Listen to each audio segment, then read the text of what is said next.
I am stoked to have a guy like Gary Johnson with not only the guts to speak to policy issues, but to do it as a libertarian, which I think is the closest representation. I'm just sorry, I'm just tired of these Republicans using libertarian rhetoric, and I think maybe Ron Paul is the only sincere guy, you know? And it's like, what makes me mad is it gives the rub to Republicans, and there's nobody else. And so a guy like Gary Johnson getting the guts to run on this third party, and a guy he has more executive experience than anybody else running right now. That's a fact. He's a 2-term governor. So he even has more executive experience than Obama. Okay? And he's just got an incredible platform. I've been very lucky to have him on my radio show twice. And he is actually here live. So he's going to just real quickly address us, give us a little bit of a pitch, I guess. And then after that, he's going to take questions. The way that it works for questions, guys, is you're going to have to use this microphone. And then you step right where Kenny is standing. And then you get in front of this, because this is how he's going to see you. We're going to see him right here. But for Gary to see you, you got to stand there. And the microphone Gary will hear you is this one. But we want everybody on the web to hear through this one. You guys get it? It's not rocket science, right? Okay. Yeah. So let's, without further ado, I think we're ready? We're ready. Okay, let's bring him on. Ladies and gentlemen, Libertarian candidate for President of the United States, Gary Johnson. Let's welcome him.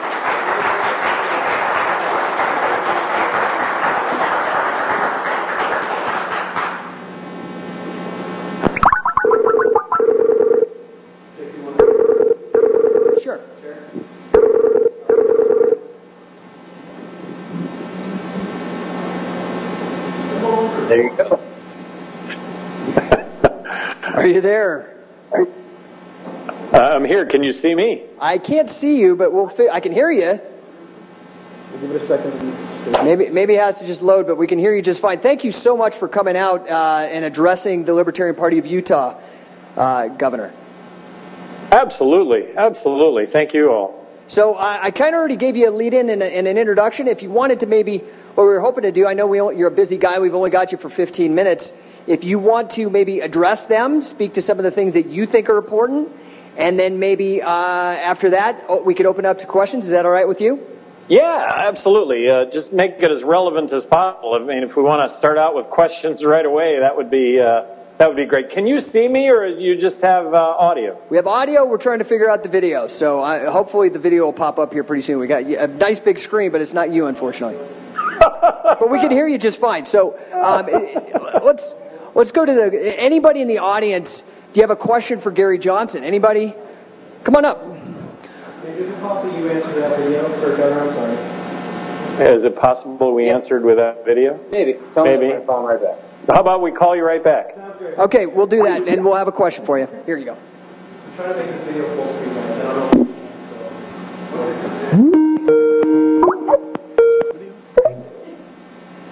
There we go.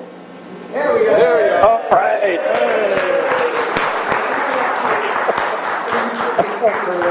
Okay. Hello, Governor Johnson. My name is Nathan Goodman, and my question concerns, last time I read your website back when you were a Republican candidate, one thing you mentioned was that you had privatized a number of prisons as governor. Considering the impact that private prison corporations have had through rent-seeking and through promoting a variety of policies that I know you oppose, including anti-immigrant laws and the war on drugs, as well as harsher sentencing provisions and several other anti-libertarian measures, have you reconsidered your position on private prisons? No, let me tell you my experience when it comes to private prisons, and that was that when I took office, there were about 800 prisoners in New Mexico that were housed out of state. We were also under a federal consent decree, the Duran consent decree, so the federal courts were running the prisons in New Mexico. Now, the legislature refused to appropriate money for building 2 new prisons, which we needed 2 new prisons. We had 800 prisoners housed out of state. Bottom line, legislature refused to appropriate any money for new prisons, and so administratively, I drove privatizing the prisons. Wackenhut came in and on an apples-to-apples basis offered up the same goods and services for 66 cents on the dollar as opposed to $1 on the public side. I hear the argument about private prisons and how You know, they're in it for an increased prison population, that they lobby on behalf of more prisoners. I never saw any of that. I always said in New Mexico that if we were to adopt rational drug policy and empty the prisons, that it would be a lot easier to empty the private prisons before the public prisons. I'll also point out that in California, Prop 19, one of the biggest opponents, if not the biggest opponent to Prop 19 in California, was the Public Prison Union. So I didn't see it at all. And the notion that we can privatize services as government, and in this case, get the same goods and services, and I say that because the federal courts were running the prisons for 2/3 the cost. And by the way, the federal consent decree went away after about 1 year of operation of the private prisons. I think that's good government. Okay, thank you. Anybody else? Who else has got another question? We got. Come on up here, Dwight. Just stand right here so he can see you. And then you got to use this. I can hold it for you if you like. Get up close. Thank you. Okay. Yes, sir. Hi. Dwight Steffner. I'm 16-year member of the Libertarian Party. My question is, William Holder, the Attorney General 2 weeks ago, sent out a letter to all the Attorney Generals saying that it is prejudice to have a ID, a photo ID. He wants illegal aliens to vote. He wants the dead to vote. And he wants people to vote several times. And he's instructed all 50 states, attorney generals, that they have to go by this no ID. Have you heard anything about it, and what do you think of allowing that type of fraud? You know, I haven't heard of that at all. I'm in the camp that wants to make it as easy as possible for somebody that is rightfully entitled to vote, to be able to vote. Now, producing an ID, I think, is a reasonable request at the polling place, just to determine that you are who you claim to be.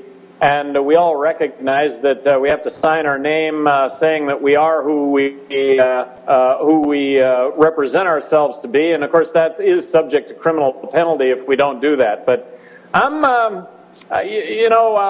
in the camp to make this stuff as easy as possible. And so, but in the context of ID, it just makes common sense. Thank you. Thank you. I don't think the federal government should be involved in that kind of decision making. I think that should be states doing that. That should be the precincts making those decisions.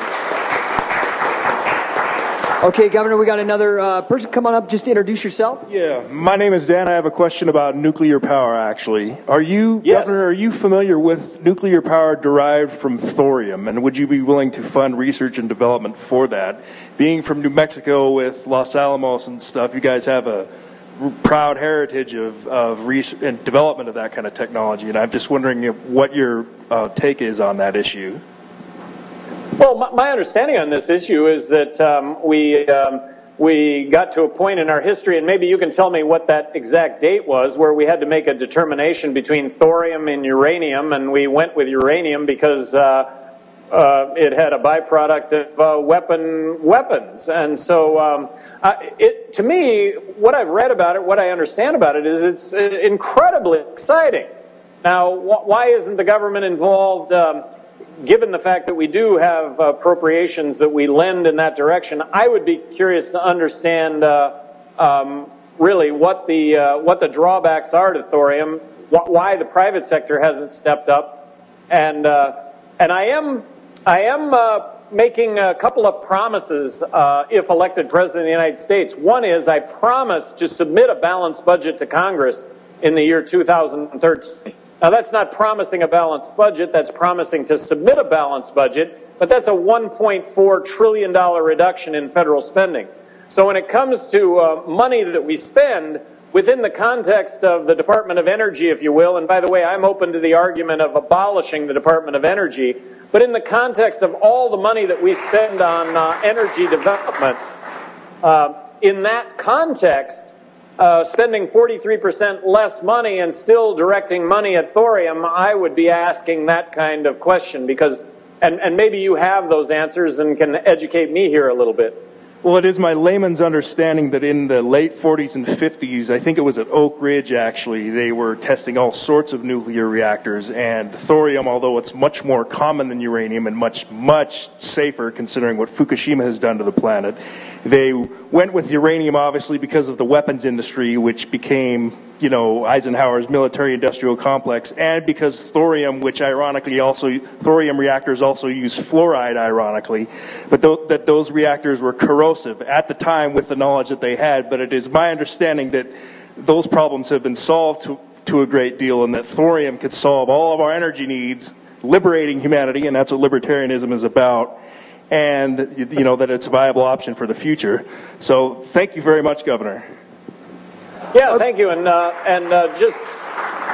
just offering up a prediction here on oil prices. I'm going to offer up a prediction that oil prices are going to collapse because of the great amount of supply that we have because of Bakken, similar to natural gas prices going from $6 in the last 16 months down to $2 because of Marcellus in Pennsylvania and New York. Yes, sir. Okay, so Gary, first of all, I got to introduce him. I'm sorry, he probably doesn't want to, but this is Utah's pride and joy. He's the first elected Libertarian mayor in the entire United States. He's awesome, Willie Marshall. So, hi, Gary. You're my hero, by the way. Well, I now have a new hero. Anyway, I just want to ask, do you have a little stump speech you're going to give us today, rather than us just ask you questions, or? Well, I can sure get off on one that won't last very long, and that is that I think the majority of people in this country consider themselves to be fiscally conservative and socially tolerant. I am certainly in that group. I think the Libertarian Party right now represents the best of both parties. The notion that Democrats have been, in the past, pretty good about civil liberties. Of late, they haven't been good about civil liberties at all. In the past, maybe you could argue that Republicans have been good when it comes to dollars and cents issues, but certainly you can't make that argument today. And that perhaps Libertarians, because they speak the truth, are about both of those issues, balancing the federal budget. The only party that's going to be talking about gun rights and gay rights in the same sentence, the only party that's going to be talking about slashing warfare spending and slashing welfare spending in the same sentence. I'll tell you that I am not the Libertarian nominee. I hope to be. But I wouldn't be doing this if I didn't think there was an actual opportunity to win. And here's how that scenario happens. That scenario happens if the Libertarian nominee gets 15% in the polls and appears on the national debate stage with Obama, and I'm believing the Republican nominee is going to be Romney. If that happens, I think anything is possible. On a lesser goal, a lesser goal is to get 5% in the general election vote. If that happens, the Libertarian Party gets $90 million in federal matching funds for the 2016 cycle that would be controlled by the Libertarian nominee in 2016. Which, if the 5% happens this go round, and I contribute to that, I would look at this as a long-term investment from your standpoint and my standpoint to hopefully be that nominee again in 2016. So I think there are three components that Americans are looking for. Number one is you got to be able to identify the problems. I think everybody's identifying the problems. You've got to be able to come up with solutions for those problems, which neither of the old parties are doing right now. I think Libertarians are the only party that's coming up with the actual solution. And then you've got to have a resume to suggest that you're actually going to doggedly pursue items number 1 and 2, problems and the solutions to the problems. When it comes to the resume, I want to tell all of you that I've been an entrepreneur my entire life. I started a one-person handyman business in Albuquerque in 1974. and actually grew it to employ over 1,000 people in 1994. Electrical, mechanical, plumbing, pipe fitting. I became the largest construction employer in the state of New Mexico. I've run for 2 political offices in my life.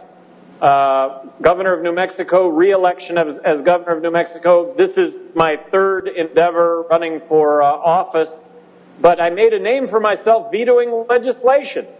I think you're all in close enough proximity that you had to hear about the fact that I vetoed 750 bills while I was governor of New Mexico, which, putting that into context,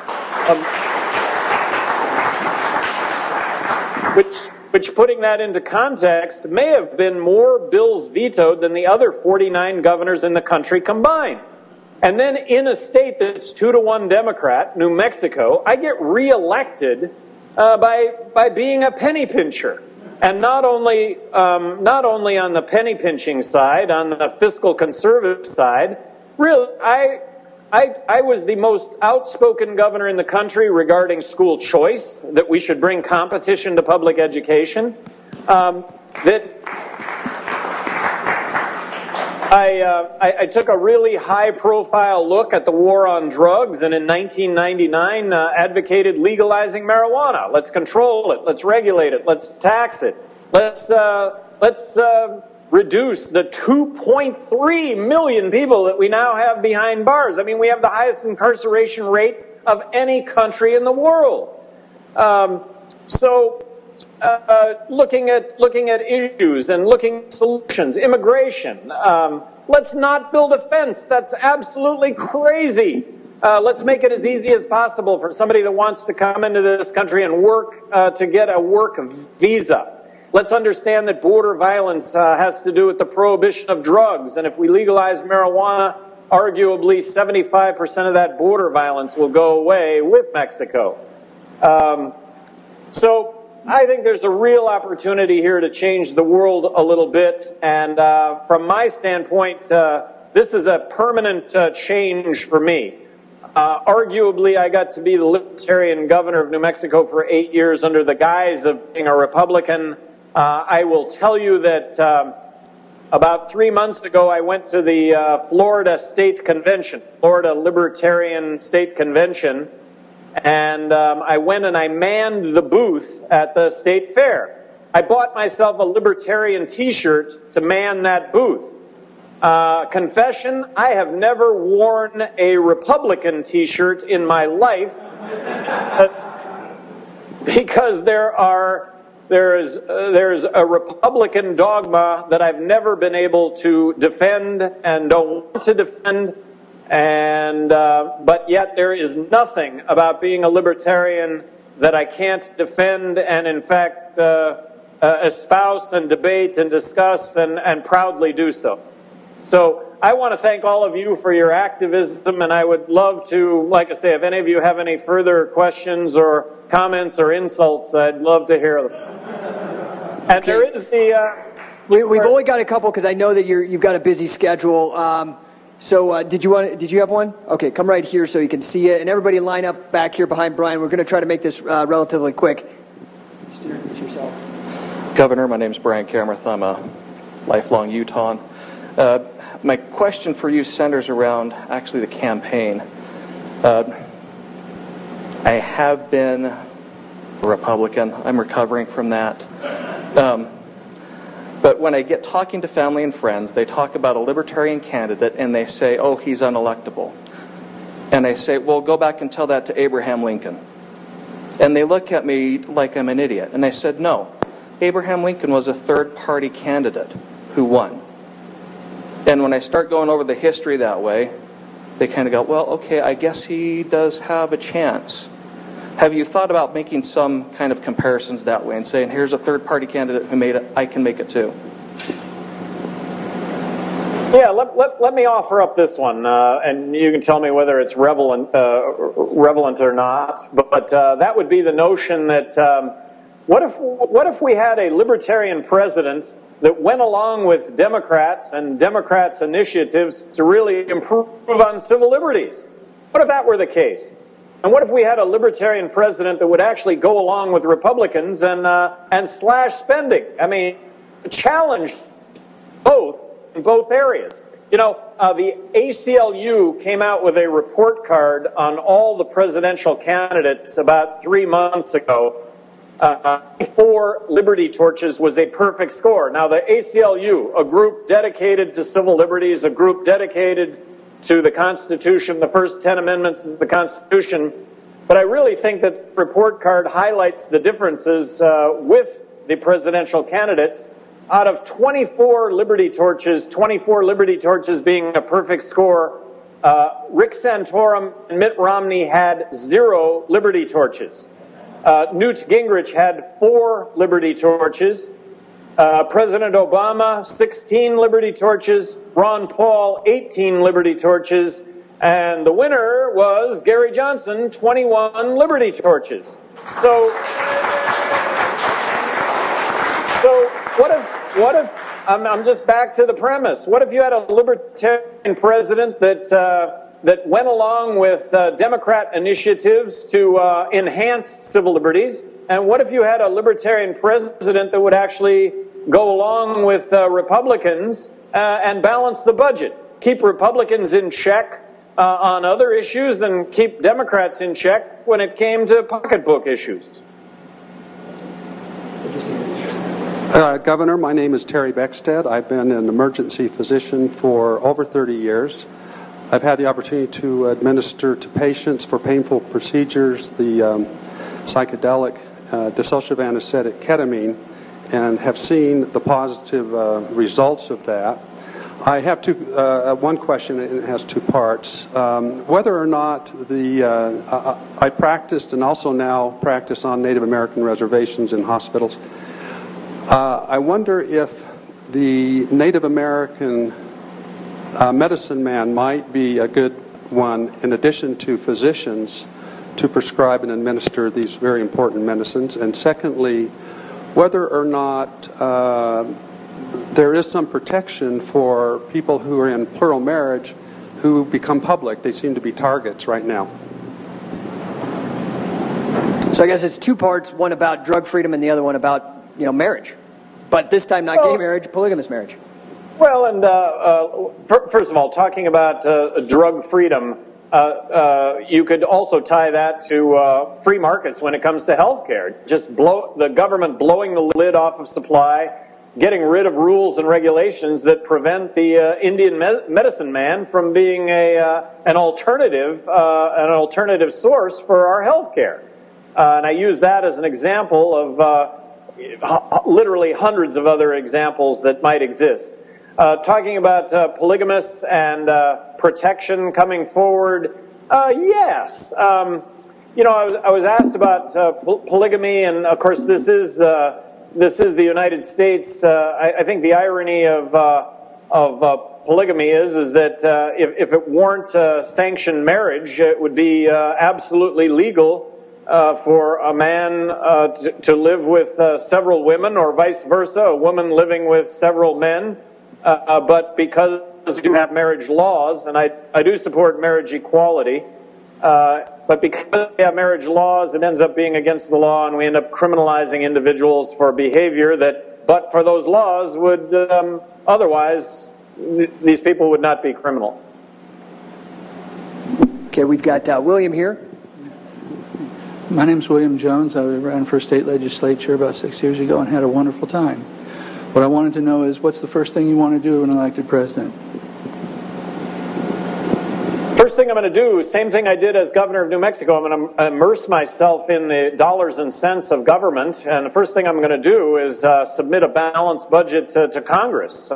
That is going to be a document that is going to outline a $1.4 trillion reduction in federal spending.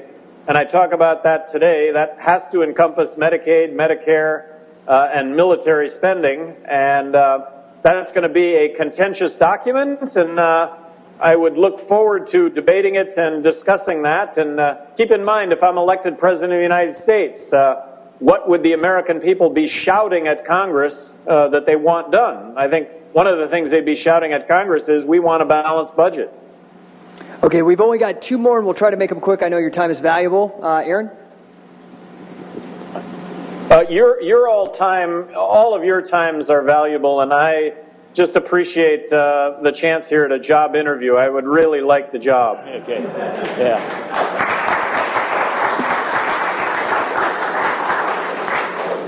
Yes, this is Aaron Partridge. And of course, one of the arguments is so much used against the third-party candidates is that they're going to upset the election so that the Democrat wins. Well, I'm just wondering, what do you think is your chances are of at least getting a win in a state such as New Mexico and getting those electoral votes, and who knows, possibly even upsetting the election enough so that it has to go through the House?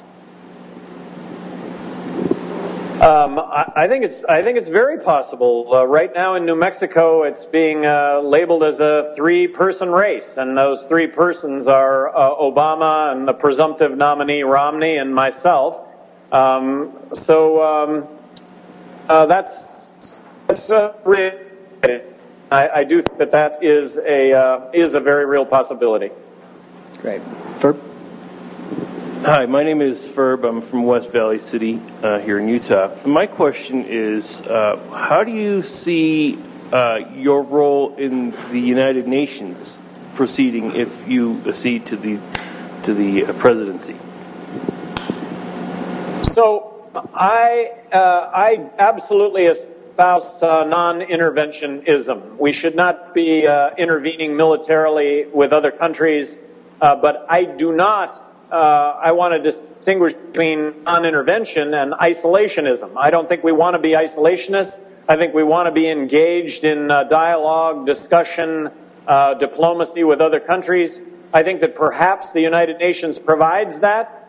My promise to balance the budget, or to submit a balanced budget in 2013, would include a 43% reduction in United Nations spending. So in the context of a balanced budget, at this point, that would entail a 43% reduction in the United Nations. And when you consider this 43% reduction, and it isn't across the board, because some agencies I absolutely advocate the outright abolishment of, like housing and urban development. Again, I'm open to the discussion of the elimination of any federal agency, but when you consider a 43% reduction within all agencies of government, I think that really probably wrings out a lot of the excess, and I think there's certainly excess in the United Nations. Thanks, Thank you. So that kind of wraps it up. I do appreciate it. If you wanted to maybe in closing, wrapping up the job interview, as you call it, maybe address the people. How can people who are sold on you, how can they help you from this point forward, Governor? Well, a really big deal is 2 weeks from today is the vote in Las Vegas on who the Libertarians are going to nominate for president. It's not a long drive to get over there to Vegas, and so if you are so inclined, it would be terrific if you'd become a delegate, go to Las Vegas, and I would love your vote. I would love to be the Libertarian nominee.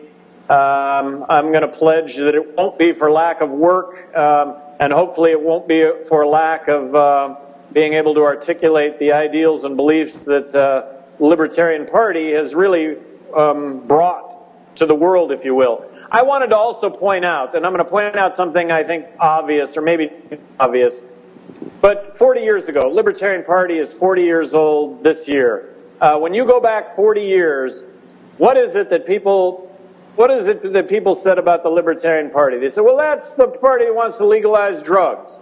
Well, here it is. We are at a tipping point regarding legalizing marijuana. A poll in October, Gallup poll, 50% of Americans now support legalizing marijuana. Why is that the case?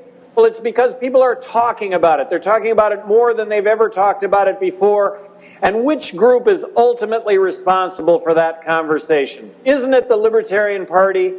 And given right now that 80% of Americans are saying they would consider voting for a third-party candidate, aren't people right now looking at the Libertarian Party as, wow, I guess they weren't so crazy? And what are the other things that the Libertarian Party is saying? So I just think there's a terrific opportunity here for all of us to change the world a little bit. Let's not kid ourselves. That's what we're all in this for, is to change the world a little bit for the better. Hey, thank you so much, Governor. If you guys are interested, check out GaryJohnson2012.com. There's a ton of information. Actually, your campaign headquarters is located here in Salt Lake as well, right? It sure is, and it would be Ron Nielsen and crew, and they're terrific. And I love Salt Lake. If I had to choose a place to live other than house, it would be Salt Lake City. And I always tell everybody I come across, I think that Salt Lake City is the most affordable big city in the United States, and it offers everything that I'm passionate about.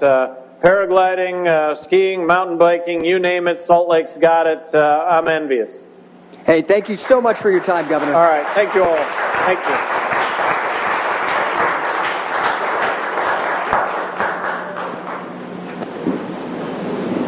Okay, guys, I hope that was fun for you. You know, it really is an exciting time to be a Libertarian. Gary is immensely popular. I mean, I think he's going to blow Ed Crane's record out of the water. I think that's a no-brainer. Ed Crane being the most successful presidential candidate we had, ran during the when Reagan was first elected the first time. He got 1% of the vote. I'm pretty sure Gary's going to pull way past 1% of the vote. And he's polling right now at 7%. This is why this is important. I want you guys to understand that a lot of people are being turned on to these ideas because of Ron Paul, right? Well, let me give you just a little glimpse into the strategy here. Ron Paul ran in 2008 and he lost. He lost the battle, but he won the war of ideas. Do you get that? Because he got up on the stage and was able to debate and use this political machinery to get these ideas out. All of a sudden, Ron Paul's the first guy in a presidential debate talking about the Constitution. And now you have Tea Party. It's like the centerpiece of the conversation here in America. And Gary Johnson represents a continuation. Ron Paul is going to retire. He is likely not to get the nominee for the Republican Party. And as such, we have to be looking to these other guys like Gary Johnson. He's not Ron Paul, duh. But if you look at his record, it is just as strong. He has slightly different values. He's his own man. But if you look, he is for small government and that kind of thing. And I think this is important for us to realize. With regards to winning the war of ideas, Gary Johnson is polling at 7% against Romney and Obama. Let's say they get the nominations. Well, we know Obama, but let's say Romney. It only requires another 8%. He just has to get 15% for Gary to be invited to the national debates. And to keep that good spokesperson who knows the arguments well, just like Ron Paul, giving Romney and Obama a hard time. So if we can rally just another 8% and nobody knows about him, all of us have to take it on ourselves to start spreading this word about. Because we'll find out very soon whether Ron Paul gets the nomination or not. And after that, we have to make sure that there is a strong voice for liberty who has a kick-butt record. And Gary Johnson really provides that.